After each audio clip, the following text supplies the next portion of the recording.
Good evening and welcome to all of you. In today's class, I am going to explain Talent Search Test Paper 34. So, let's get started. Question number 1 is, without no proof of your guilt, the only course open to me is to discuss the case.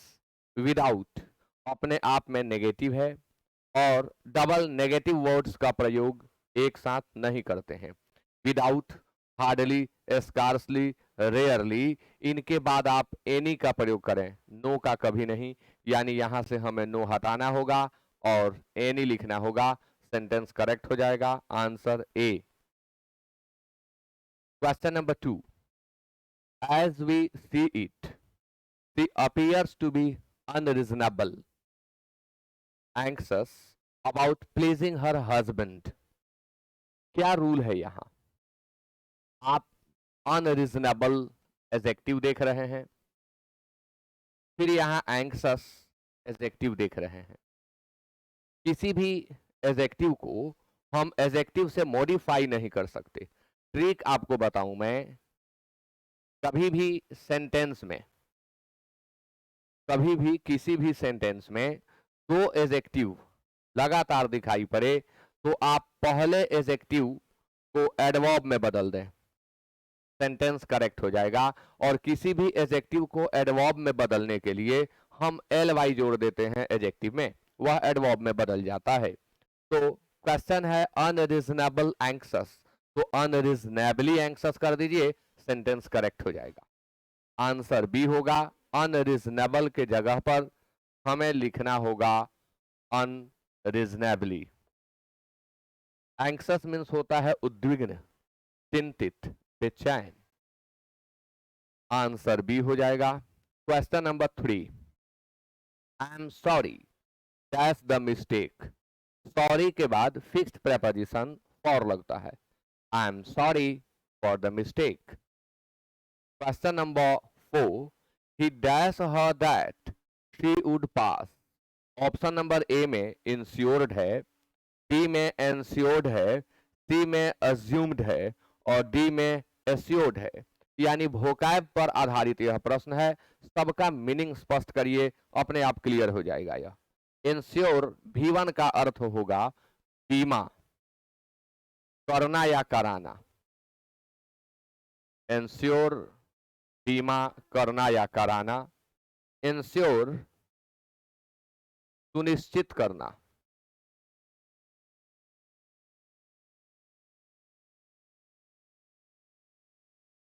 Assume मान लेना, सत्य मान लेना. Assume means अनुमान लगाना भी होता है. एश्योर आश्वस्त करना.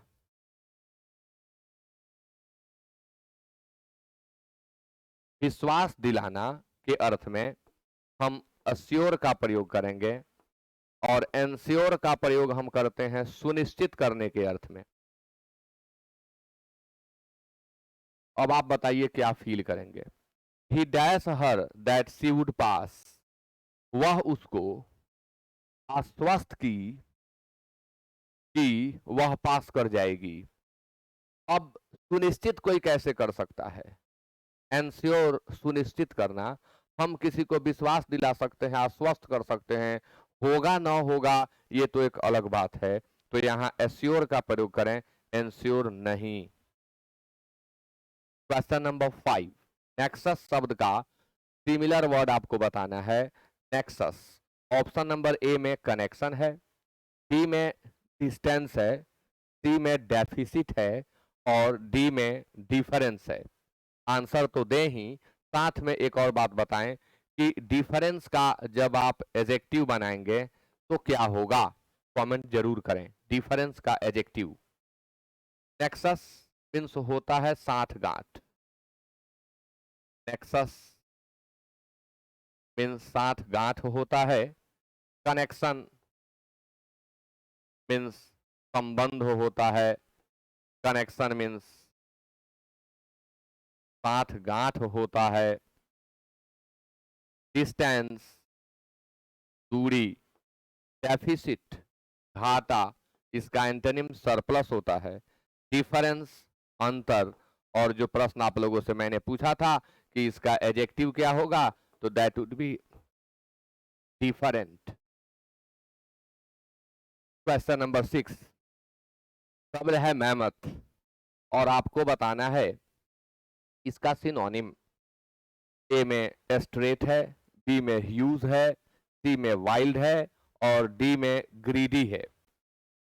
मेहमत मीन्स विशाल होता है, बहुत बड़ा होता है, एडजेक्टिव है अपने आप में। स्ट्रेट मीन्स होता है सीधा। कुछ लोग गलती से कहते हैं कि लाइन स्ट्रेट है, स्ट्रेट नहीं है, स्ट्रेट है। ह्यूज विशाल,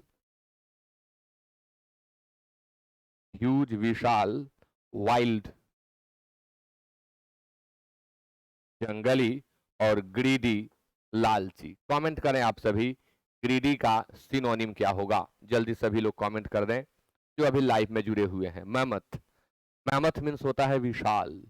ह्यूज होगा, इनॉर्मस होगा, ह्यूज इनॉर्मस मेहमत, ये एग्जैक्ट सिनोनिम होंगे। ऐसे आप टोवरिंग कोलोसल कोलोसस कोलोसस का भी यूज कर सकते हैं। मैंने आपसे पूछा कि ग्रीडी का आप सिनोनिम बताएं, तो ग्रीडी के सिनोनिम के रूप में आप यूज करेंगे अवेरिसस, लालची। ग्रीडी मीन्स लालची। क्यूपिड मीन्स लालची। कोवेटस मीन्स लालची। और एक्विजिटिव, एक्विजिटिव मीन्स लालची। ग्रीडी, अवेरिसस, क्यूपिड, कोवेटस और एक्विजिटिव, इन सब का अर्थ होता है लालची, धन को प्राप्त करने की लालसा रखने वाला। 6 का आंसर भी होगा। क्वेश्चन नंबर 7, शब्द है हाइपरबॉल। आपको सिमिलर वर्ड ही बताना है इसका भी। ए में एक्सपेंशन है, बी में इमिटेशन है, सी में डेकोरेशन है और डी में एग्जैगरेशन है। हाइपरबॉल का हिंदी होता है अतिशयोक्ति। यह अपने आप में एक फिगर ऑफ स्पीच है।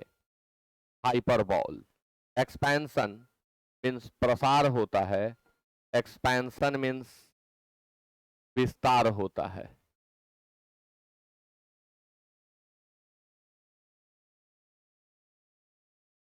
हेलो,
इमिटेशन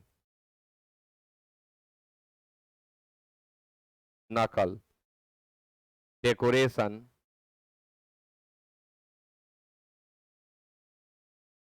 सजावट, एग्जैगरेशन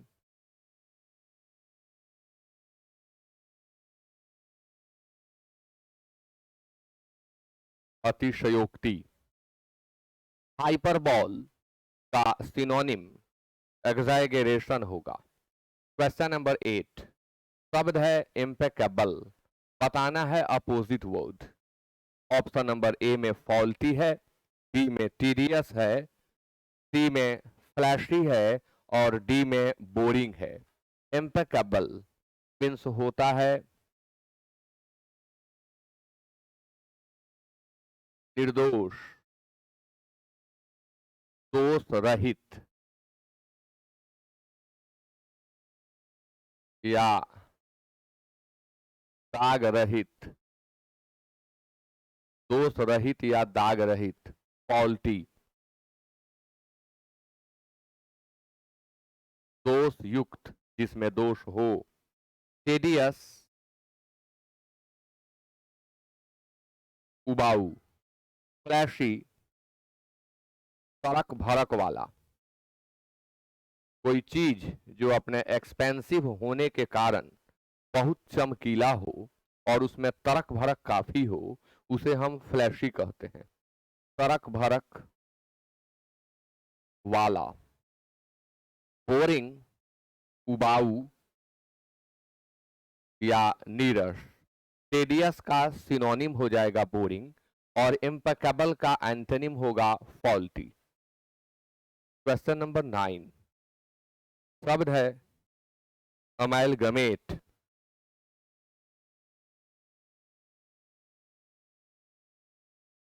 अमैलगमेट मीन्स होता है मिलाना।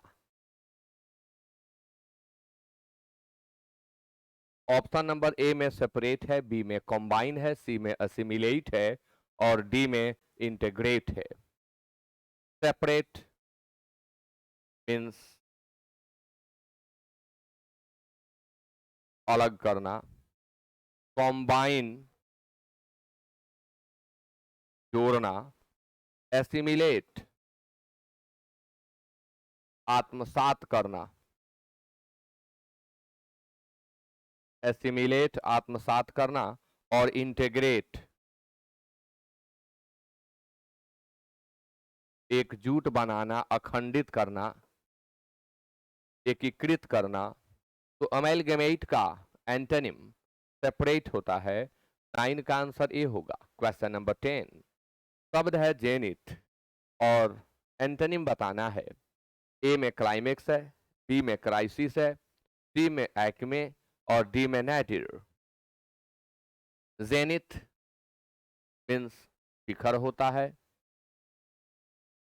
क्लाइमेक्स मीन्स शिखर होता है, क्राइसिस मीन्स संकट होता है, एक्मे शिखर और नाडिर निम्नतम। जेनिथ का अपोजिट वर्ड नाडिर होगा। क्लाइमेक्स और एक्मे ये दोनों सिनोनिम हो जाएंगे। क्वेश्चन नंबर 11 अंडरलाइंड पार्ट एक इडियम है, इसका मीनिंग बताना है। Ram is very calculative and always has an axe to grind. Ram बहुत कैलकुलेटिव है और उसका अपना हमेशा कुछ व्यक्तिगत स्वार्थ होता है। कुछ भी करता है तो उसमें उसका अपना कुछ प्राइवेट एंड होता है, जिस एंड के लिए वह काम कर रहा होता है। तो to have an axe to grind का मतलब होता है व्यक्तिगत स्वार्थ सिद्ध करना, निजी हित के लिए कार्य करना, व्यक्तिगत स्वार्थ सिद्ध करना, व्यक्तिगत स्वार्थ सिद्ध करना। Has no result, works for both sides, has a private agenda, fails to arouse interest. अब अपना कुछ प्राइवेट एजेंडा है तो आंसर 11 का सी होगा। व्यक्तिगत स्वार्थ सिद्ध करना, to have an axe to grind. Number 12. The police looked all over for him but drew a blank. Police उसको चारों तरफ खोजी but drew a blank. To draw a blank आपको याद करना है। To draw a blank इसका meaning होता है to get no result।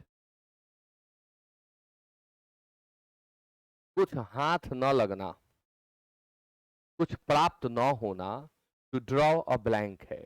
Police उसे खोजी, प्रयास की, चारों तरफ देखी, पर पुलिस को कुछ हाथ न लगा, यानी didn't find him, put him in prison, arrested him, नहीं, डिडेंट फाइंड हिम। प्रयास कर रही थी उसे गिरफ्तार करने के लिए, लेकिन वो तो मिला ही नहीं। 12 का आंसर ए होगा। क्वेश्चन नंबर 13, अंडरलाइंड पार्ट को इंप्रूव करें। Sordid and sensational books tend to vitiate the public taste। Tend के बाद फिक्स प्रेपोजिशन टू होता है और इसका अर्थ होता है प्रवृत्त होना। इसी टेंड से टेंडेंसी बनता है, उद्देश्य होना।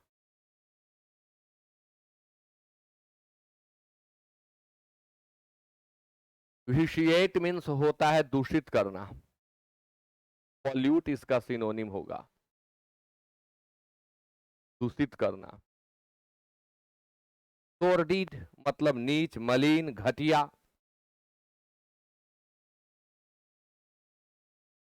सोर्डिड एंड सेंसेशनल बुक्स, वे पुस्तकें जो घटिया मैटर अपने आप में कंटेन करती हैं, और जो सेंसेशनल बुक्स होते हैं, प्रवृत्त होते हैं पब्लिक टेस्ट को विशिएट करने के लिए।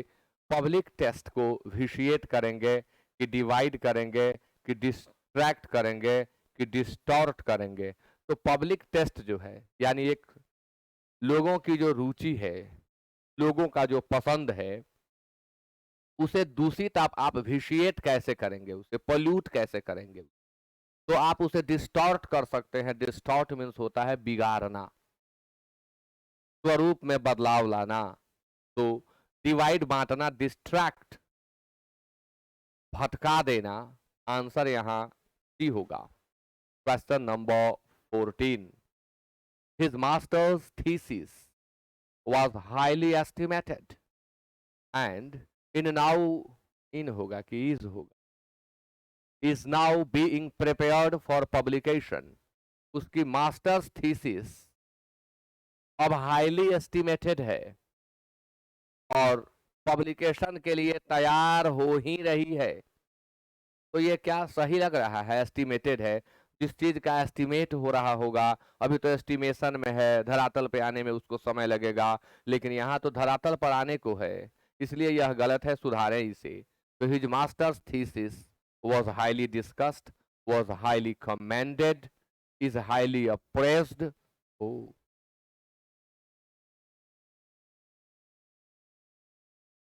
उसके मास्टर्स थीसिस की काफी प्रशंसा की गई और अब वह पब्लिकेशन के लिए तैयार है। प्रशंसा हुई, कमेंट प्रशंसा करना, अप्रेज मूल्यांकन करना। इसे प्रेज ना समझ जाएं, यह अप्रेज है, मूल्यांकन करना, और इसका सिनोनिम होता है, यहां बताऊं आपको, शब्द है अप्रेज।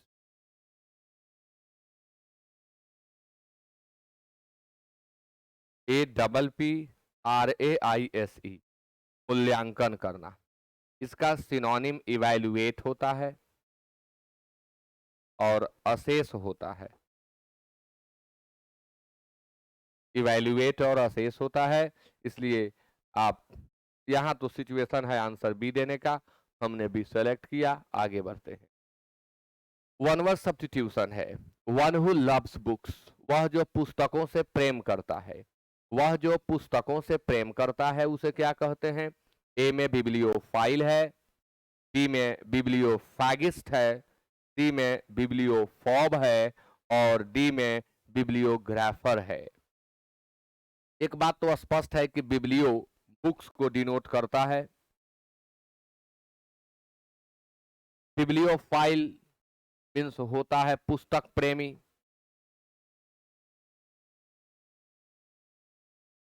बिब्लियोफाइल मीन्स पुस्तक प्रेमी। बिब्लियोफैगिस्ट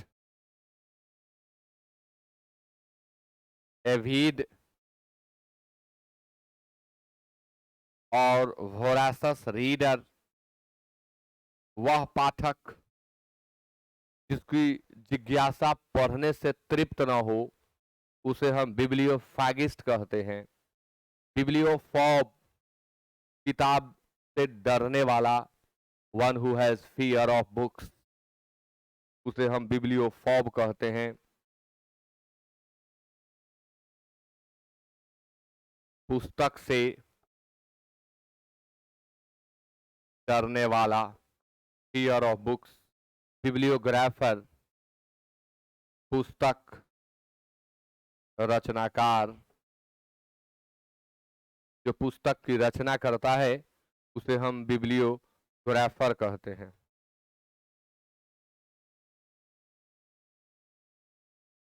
तो आंसर 15 का ए होगा। 16 का आप सभी आंसर दें। क्वेश्चन नंबर 16 आपके सामने। Speaking without preparation.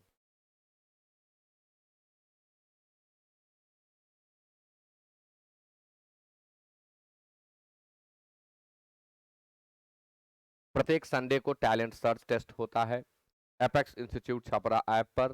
जो लोग नए हैं, जो पहली बार जुड़े हैं या दूसरी बार जुड़े हैं, नहीं जानते हैं इस चीज को, वे गूगल प्ले स्टोर से ऐप को डाउनलोड कर लें और प्रत्येक संडे को टेस्ट दें। टेस्ट 12 आवर्स ओपन रहता है। 12 घंटे सुबह 7 से शाम के 7 बजे तक ओपन रहता है। आपको टेस्ट देना चाहिए, बहुत इंपॉर्टेंट होता है। सारे क्वेश्चंस कॉम्पिटिटिव होते हैं, काफी हेल्प करेंगे आपको।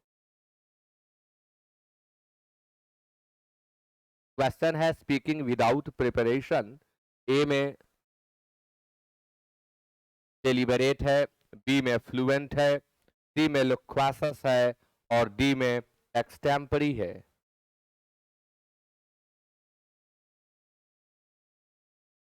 बिना तैयारी के भाषण। डेलिबरेट मीन्स होता है जानबूझकर किया हुआ, डेलिबरेट एक्शन, यानी वह जो सोच समझ कर किया गया है। डेलिबरेट अगर आप वर्ब के रूप में यूज करेंगे तो इसका अर्थ हो जाएगा विचार करना। डेलिबरेट एडजेक्टिव के रूप में यूज करेंगे तो अर्थ होगा जानबूझकर किया हुआ, सोच समझ कर किया हुआ। फ्लुएंट का अर्थ होता है धारा प्रवाह। फ्लुएंट का अर्थ होता है धारा प्रवाह। लोक्वासस पातूनी और एक्सटेम्परी बिना तैयारी के भाषण।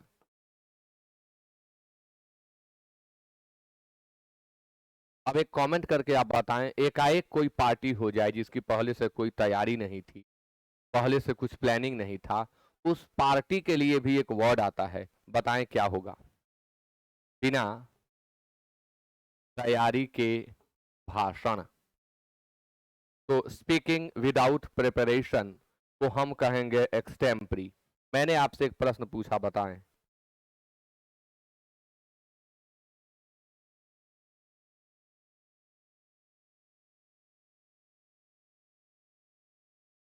वह जिसको रिहर्स न किया गया हो, वह जिसकी प्लानिंग न की गई हो, इम्प्रॉम्प्टू।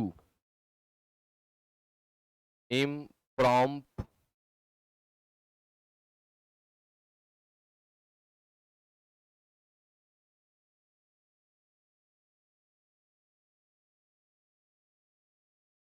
इम्प्रॉम्प्टू अब आप पार्टी के लिए यूज करें या किसी भी चीज के लिए करें, इम्प्रॉम्प्टू होता है।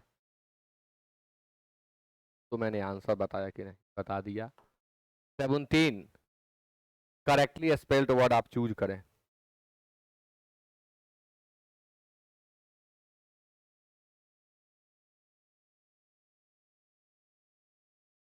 Correctly spelled word plaintiff.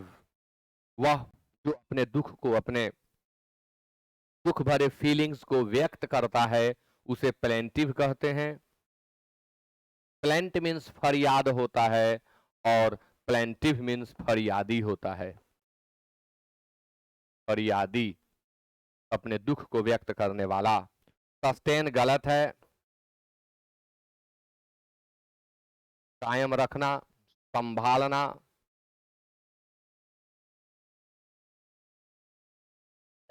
Sorry, sustain कायम रखना या संभालना। विलेन सही है। विलेन मीन्स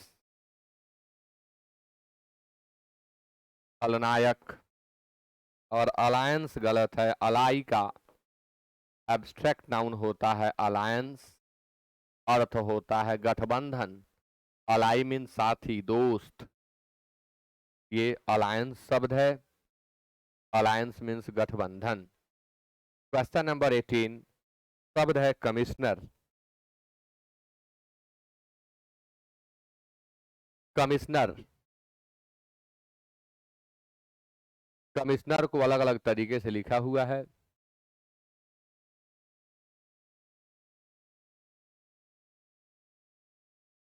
आंसर डी होगा, बाकी सब में मिस्टेक्स हैं कुछ ना कुछ।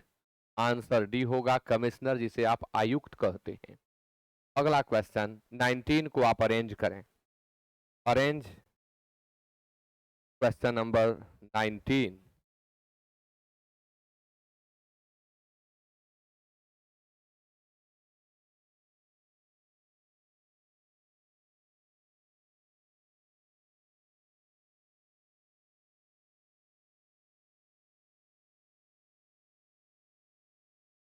In the present day world, आज की दुनिया में। अच्छा, ये पार्ट सब्जेक्ट वाला नहीं है, तो सब्जेक्ट वाले पार्ट को खोजें जिसमें सब्जेक्ट हो। हाँ, यहां से शुरू होगा।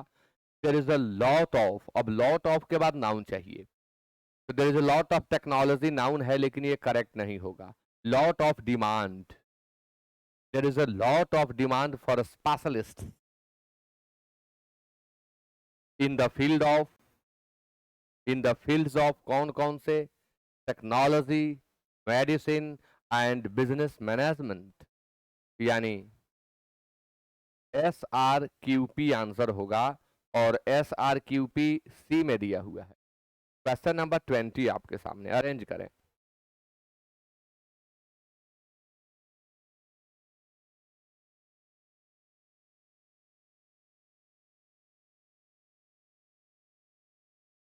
The first and foremost duty of the press,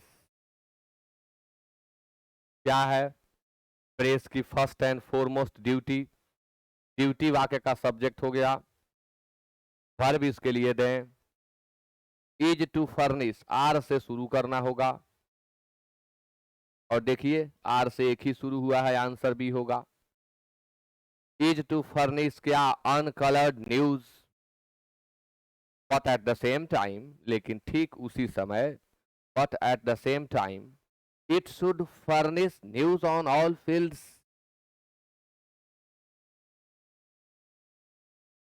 such as कौन कौन से field? Such as science, economics, politics, etc. And the news should not be suppressed, suppress मतलब दबाना, अपनी फीलिंग को दबाना, न्यूज को दबाना, किसी मैटर को दबा देना, सप्रेस होता है। As well as I could make out, make out पता लगाना और समझ पाना।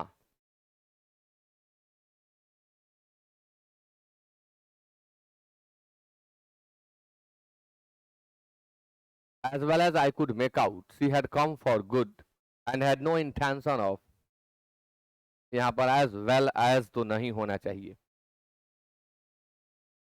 खैर आगे बढ़े हम लोग। I could make out she had come for good and had no intention of ever going again, और उसका कोई इरादा नहीं है पुनः जाने का।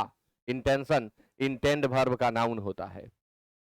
She began dash help my mother, उसका जो पर्पस था वो गुड था, और वह मेरी माँ को हेल्प करना शुरू की। तो बिगैन वर्ब है और हेल्प वर्ब है, दोनों तरफ प्रिंसिपल वर्ब है। बिगैन के बाद ऐसे भी टू का यूज हम करते हैं जब वर्ब रखते हैं तब। ऐसे बिगिन विथ ए नाउन भी होता है, begin with a noun, begin with something.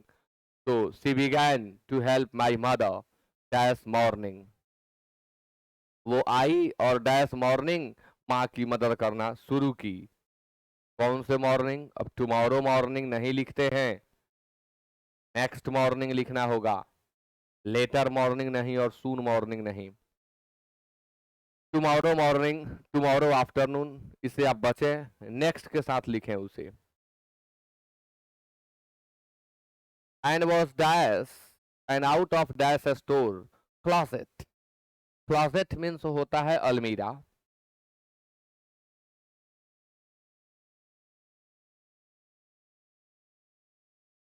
And was dash and out of dash store closet all dash putting things to right and making havoc, उपद्रव मचा देना, make havoc,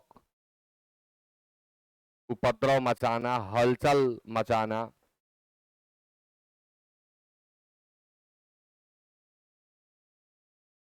and was dash and was 23 में out of बाद में है तो in and out of, in and out of dash store, कौन सा store? Out of the store. इन और स्टोर के भीतर और स्टोर के बाहर दोनों तरफ वो हेल्प करना शुरू की स्टोर क्लॉसेट में। ऑल डैश 25 में, बहुत हल्का है ये।